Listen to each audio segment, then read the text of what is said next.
In this video, let's attempt to model the SpaceX Dragon. I will be using the surface patchwork approach.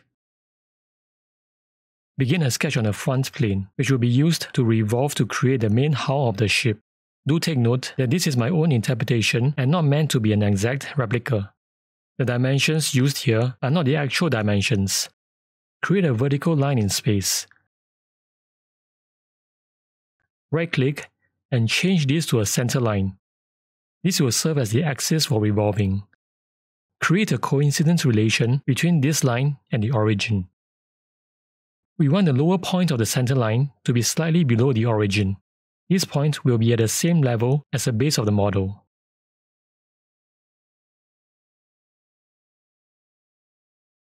The origin will serve as a base point of the protrusion features, which as you can see is slightly above the base of the entire hull. Draw these two lines. The tip of the ship looks sharper than a hemisphere. I'm going to use a 2-point spline.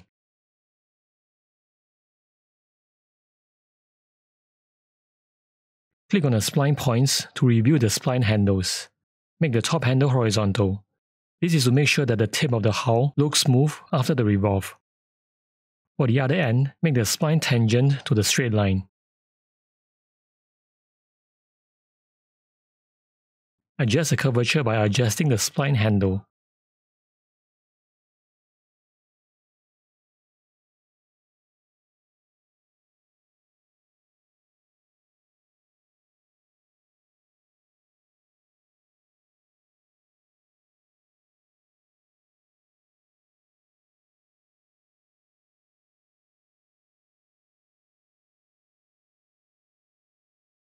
Confirm the sketch. Activate the Surface tab. Go to Create, Revolve. Notice how the profile and the axis have already been selected automatically. This is all thanks to the existence of the center line.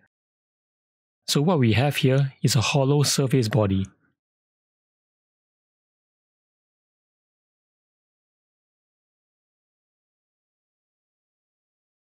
For the sake of convenience, I am going to split off the base below the protrusion. Go to Modify, Split Body. Select the surface body to split.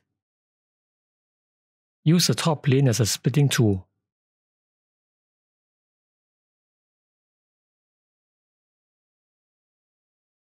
Rename and hide the base for the moment. This will be used later.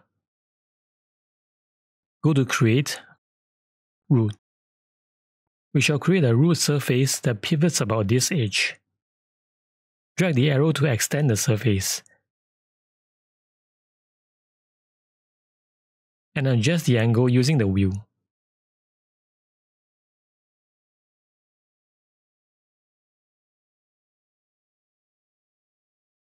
This surface will serve as a foundational surface for the front end of the protrusion. Begin a sketch on the front plane. We will use this sketch to trim the root surface into a trapezium-shaped surface. Begin a line tool. Snap one end to the base. Mirror this across the right plane. Join the two ends with a horizontal line.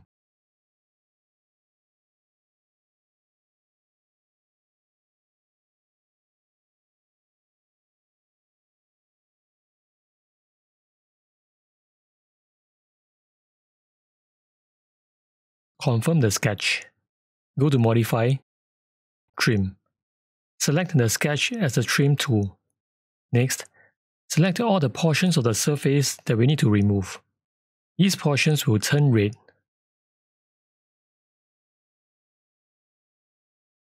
So we are left with this portion in the shape of a trapezium.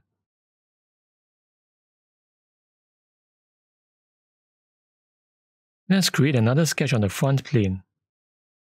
This time, we will define the back of the protrusion that attaches to the main hull of the ship. Snap one end of the line to this point. Mirror this line across the right plane. Join these 2 points with a horizontal line.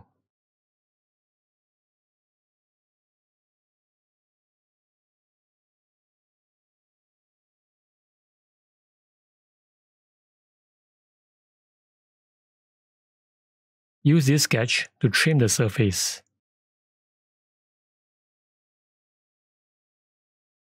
We want to remove this portion.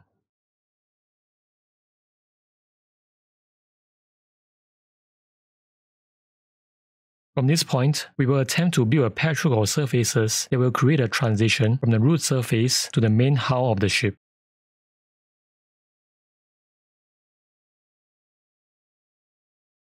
Go to Create, Loft. Make sure Chain Selection is unchecked. We will loft from this edge of the root surface to this edge. We want the loft to transition smoothly into the top of the hull. Identify the profile through the labels. In this case, this edge is Profile 2. So look for Profile 2 in the dialog box and change the continuity condition to Tangent. We have a reference surface in the form of the tip, so change to Align to Surface. You can adjust the tangency weight.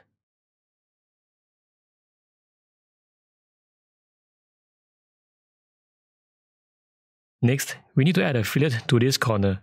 If we start a fillet command, we will not be able to select this edge. At this moment, these are two separate surface bodies. We need to stitch them together. Go to Modify, Stitch. Select the two surface bodies and confirm. Looking at the bodies folder, you can see that the two surface bodies have merged into one. Use the fillet command like you would for a solid edge.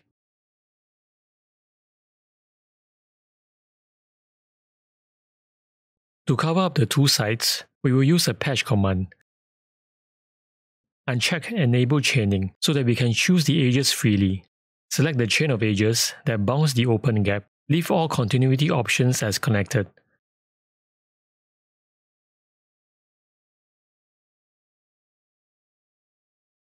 Do the same for the other side. You can try to mirror this, but in this situation, I think that it is better to repeat the patch command and manually choose the edges to patch to ensure that we have a fully watertight surface. Now that we have the overall shape of the protrusion done, we shall turn our attention to this recess.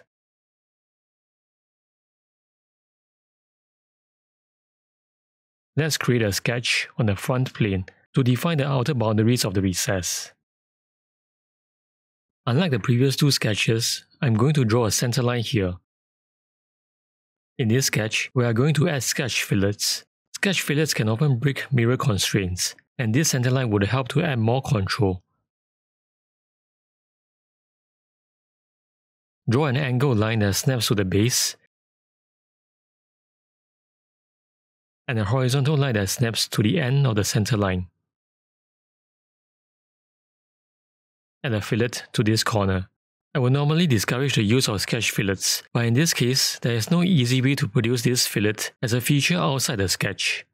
Let's mirror across the center line. When you begin the mirror tool, you can see that the center line has been automatically selected as the mirror line.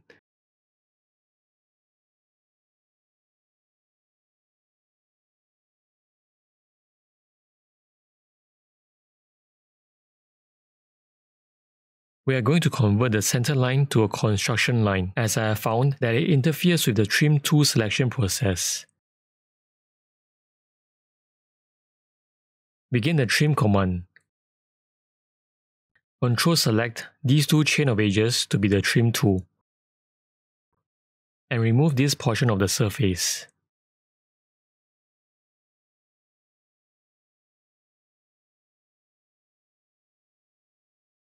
If we look at this recess, we can see that the surface does not follow the main conical face of the rest of the hull.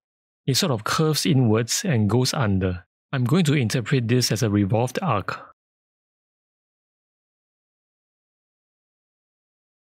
Sketch on the front plane.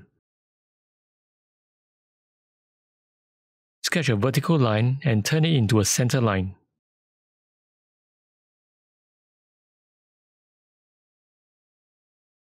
Go to Create, Project Include, Intersect.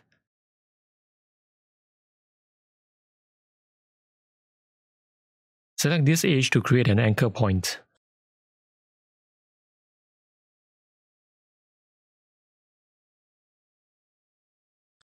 Snap one end of the 3-point arc to the anchor point, and snap the other end to the top of the center line. confirm the sketch. Make sure the Surface tab is active. Begin the Revolve command. Again, the profile and the axis have been automatically selected. We do not need a full revolve. Let's just revolve to 180 degrees.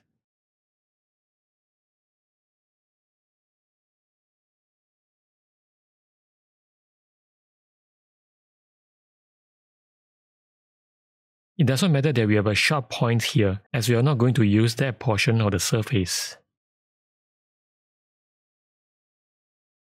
We want to trim this revolved surface to get the base of the recess.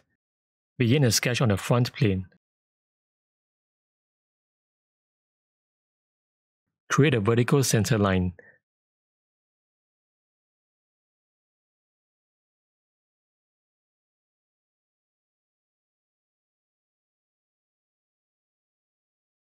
Snap one end of the line to this point. This will be a very similar sketch to the one that was used to define the outer boundary of the recess.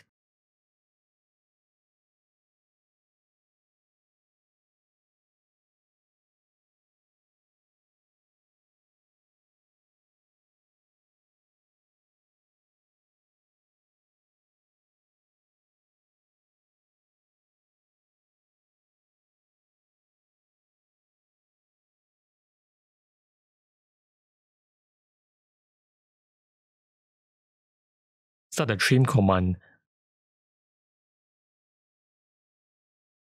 Ctrl select these two chain of edges to be the trim tool, and select this portion of the surface to remove.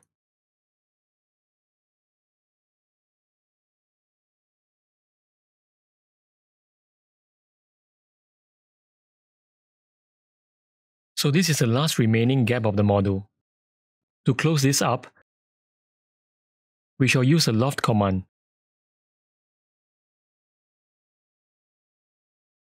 We shall loft from this chain of edges to this chain of edges. Let's start to select the first profile. Try to be patient and advance slowly to make sure that you don't miss out on the small edges. When the first chain of edges is complete, move on to the next chain. Once you select the first edge of the next chain, the second profile starts getting populated in the dialog box. In this case, we need hard edges, so leave both continuity options as connected.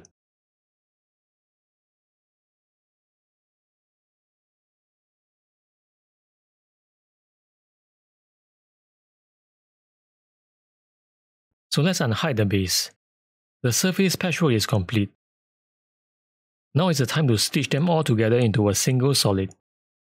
Go to Modify, Stitch. Box select all surfaces and stitch them into a new body.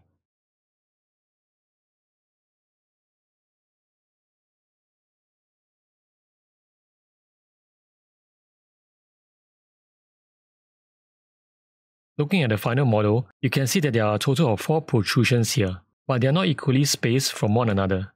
The way I interpret this is that this is a circular pattern of 6 features, with 2 suppressed features.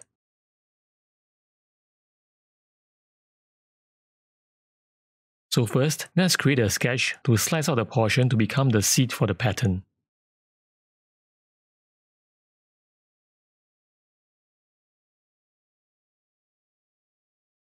The most important thing to take note is to make sure that the slice is created in a way that is symmetrical about the center of the protrusion feature.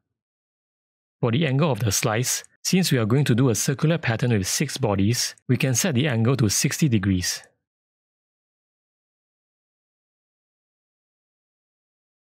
Once the sketch is done, go to Modify, Split Body.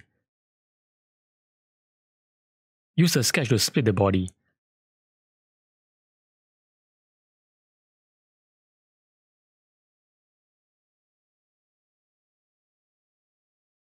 Let's hide the rest of the body for the moment and focus on this slice. Go to Create, Pattern, Circular Pattern. For Type, choose Bodies and select the slice. For Axis, click on the Select box and select this edge. Adjust the quantity to 6. Set angular spacing to full and make sure that the suppress option is checked. You should see a total of 6 checkboxes. Choose 2 of the pattern bodies to be suppressed. These 2 bodies should be right across from each other.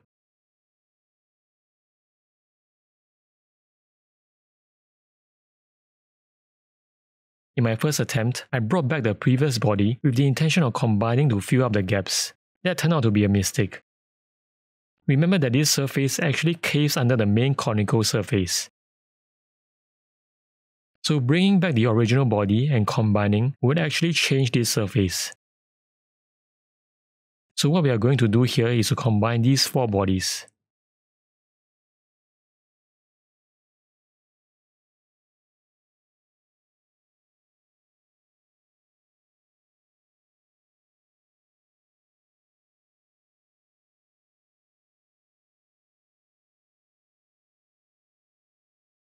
You can use this surface to do a solid revolve about this axis.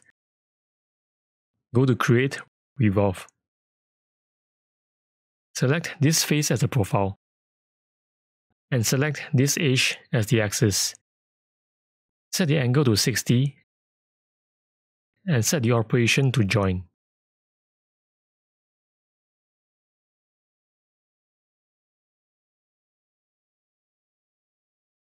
Let's take a moment to unhide all the sketches. Other than the last sketch used to create the slice, all sketches have been drawn on the front plane. Another strategy here might be to create all of these as a single master sketch at the beginning.